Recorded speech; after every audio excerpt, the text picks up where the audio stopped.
Hi guys, this is Ben from the Project Spartan Movement. Now, what if I said to you, you can eat some cake, you can have that Costas at lunchtime, you can have some waffles, or you can have some ice cream, or whatever it is, whatever treat you like, but you can still get lean, you can still get defined, you can still lose some body fat and get results by doing that. Now, the problem is, what happens a lot with guys is there's this yo-yo effect where they will lose weight and then they might gain weight again, or they go through periods where they're eating clean or whole foods or eating well, and then they struggle and they lose their way and they go back to old habits. So what I want to introduce you to is this concept of the flexible dieting system, or the flexible dieting approach. Now, this can also be called IIFYM, if it fits your macros. Now, what is that? What is your macros? Okay, so a very basic breakdown, and it doesn't have to be complicated. Your macronutrients are your proteins, your fats, and your carbohydrates. All food eventually is broken down into those three areas, no matter what you eat. But to give you an example, protein could be some lean meats, like some chicken, it could be fish, it could be like a yogurt, it might be some whey protein or pea protein if you're a vegan or vegetarian, you know, you're not eating meat necessarily. And then it could be your fats, so some avocado, some nuts, some cooking oil, maybe some coconut oil, and then your carbohydrates. So carbohydrates could be some potato, you know, sweet potato, white potato, bread, pasta, rice. That gives you a very brief overview. So that is what macronutrients are, but even when you're eating processed foods, they're still going to be broken down to your proteins, your fats, and your carbs. They'll be broken down into those three areas. So how can this help you with actually maintenance and sustaining this way of eating?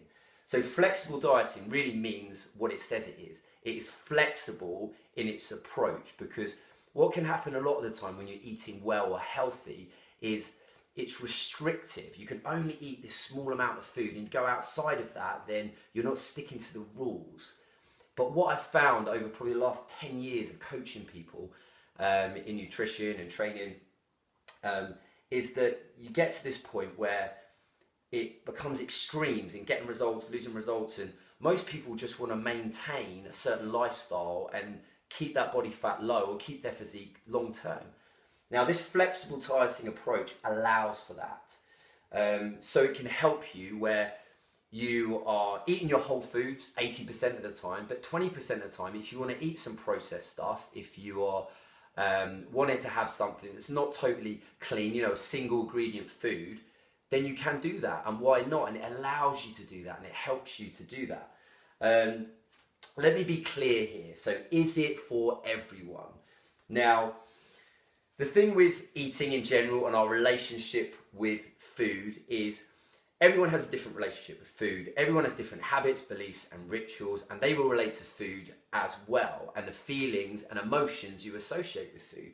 So some people can be quite structured and disciplined with the way they eat.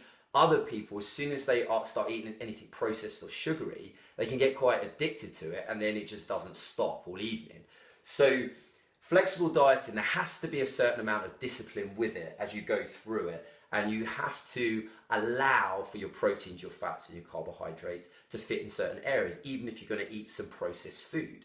The other thing is intolerances. Some people have wheat intolerances, gluten intolerances. They might be lactose or be celiac. Lactose intolerant or celiac.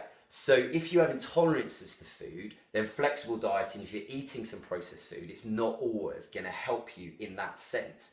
So what I want to be clear here, this isn't a case of, right, I'm going to start eating Pop-Tarts and crap and I can still get really lean. I would always coach flexible dieting in a sense that you're still going to eat your healthy whole foods 70-80% of the time. But if you want to have a pizza, if you want to have a cake, if you want to have a Costas, if you want to enjoy yourself, then you can do that. You can still get lean as long as you're on your parameters of your proteins, your fats, and your carbohydrates.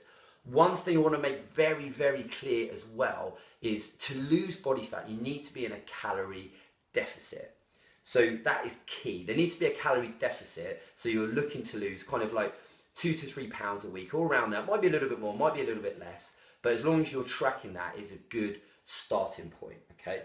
Now, in terms of the benefits, as I said, there's a freedom that you can eat out sometimes. And as long as you have an idea of how much protein, how much fats, and how much carbs, then you really have that luxury of being able to eat out. You know, say you go for a pizza, a lot of these places now will be actually on the app that I'm going to recommend, which is called MyFitnessPal, to put the food in. So it's really easy to record that. And you don't have to become obsessive about it, but just give you an idea and educate yourself about what is in that food I'm eating.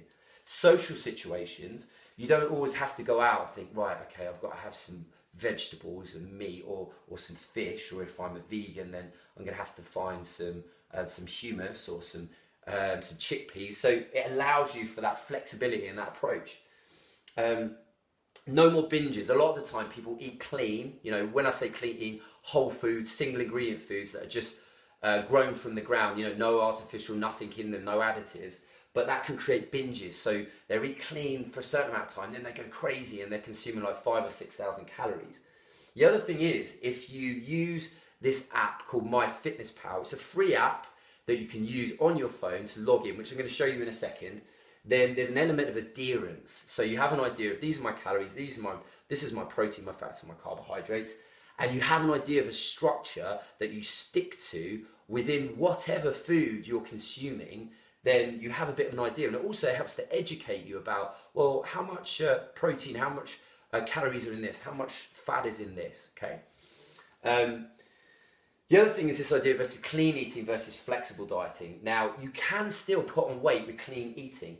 You know, if I'm consuming a lot of fats, for instance, which are high calorie, then you're still going to put on body fat. You know, a big handful of nuts, if you're consuming that, is a lot of calories. Although, you know, it's good for you, you're still going to put on body fat if you are in a calorie surplus.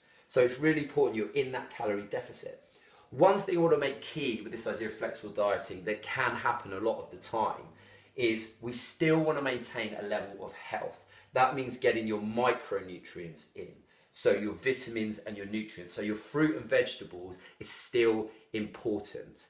You know, it's not like we're excluding them, we're just going to eat loads of processed food. You're still going to have your micronutrients. So, for instance, I have, you know, my blueberries, my broccoli, and other fruits that I'll just put in there, and it will just be accounted for. So there needs to be health as a basis within this flexible dieting approach. And what I'm going to show you now is using that app, MyFitnessPal, how it can really help you in terms of this flexible dieting approach and making sure that you've got enough fiber, you've got enough of each area, your proteins, your fats, your carbohydrates, being in a calorie deficit, still eat the processed food and see results. Hi guys, so I just want to briefly show you the interface for MyFitnessPal and how it works and how you can use it. And it doesn't have to be complicated. Now, generally speaking, I use this on my phone. I'm showing you on my desktop for screen capture, but generally, you know, we use Facebook, we use our phones. I would say MyFitnessPal is the easiest to use it as an app on there. Now, so if you log into MyFitnessPal, it's free to download. Go to food, go to food diary. Then you'll see the interface. It won't have any foods on it, obviously. It will have breakfast, lunch, dinner, and snacks. Down the bottom, you can set your goals. So my goal, I'm in a deficit. My goal is fat loss, 1950 currently. I've got 171 grams of carbs, 65 grams of fat, and 171 grams of protein. Protein should be 1 gram per pound of body weight is a good starting place for that. Which is roughly around what I'm at the moment. So let's just go to breakfast. So I put my foods in, you know, a lot of whole foods, banana, almond milk, oats, egg whites, chicken, kale, salmon. So, you know, really this is, I suppose, a sort of stereotypical whole foods type of day. If you're a vegan, you know, you would concentrate on having more protein from beans and lentils and things like that. Now, so as you put foods in as well, you will see there, it gives you the calorie ratio, it gives you the carbs, it gives you fats, it gives you protein, and it's all summarized at the bottom. So let me take that Costa Brownie out for 2 seconds, and then I'm going to add it back in and show you how to use it.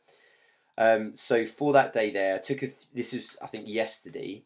I took a few thin carbs out just to show you how you can add something that's processed in. So say for instance you've eaten pretty good that day.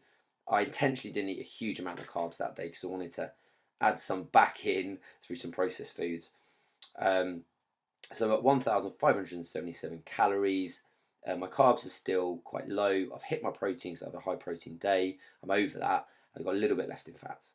Now, say for instance, this idea of flexible dieting, I went out, I'm at Costa with my mates. I've had a cup of tea and I want a Costa brownie. You just go to the search bar, put in Costa brownie, search for it there, comes up. I'm going to add that in. So you search it, go to add to food diary. Now when you search, some of the time your food is saved for you and you just add it in. You don't even have to search for it. So for my day, even added in that Costa snack there, that's got 369 calories. I'm still in a deficit. So I'm still around, my goal is 90-50 and I'm at 94.6.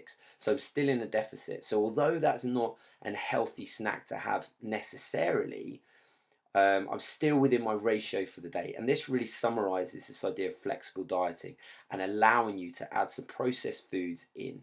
The one thing I would say, it's always important to have something like fiber, which will fill you up, you know, your broccoli, things like that, which creates satiety so you're not necessarily hungry, help you with satiety for the day, so you're not necessarily hungry for the rest of the day. But that is MyFitnessPal, guys. On your phone, if you turn it sideways, it'll show you the grams. Obviously, you can delete them there. You can add food in. You can search for food. You can even use the barcode there as well. You scan the barcode and it will find food with you when you're out and about. You know, if you're at Pizza Express or somewhere, then it can help you with that. So that is the user interface and that is how you use it. Thanks a lot, guys.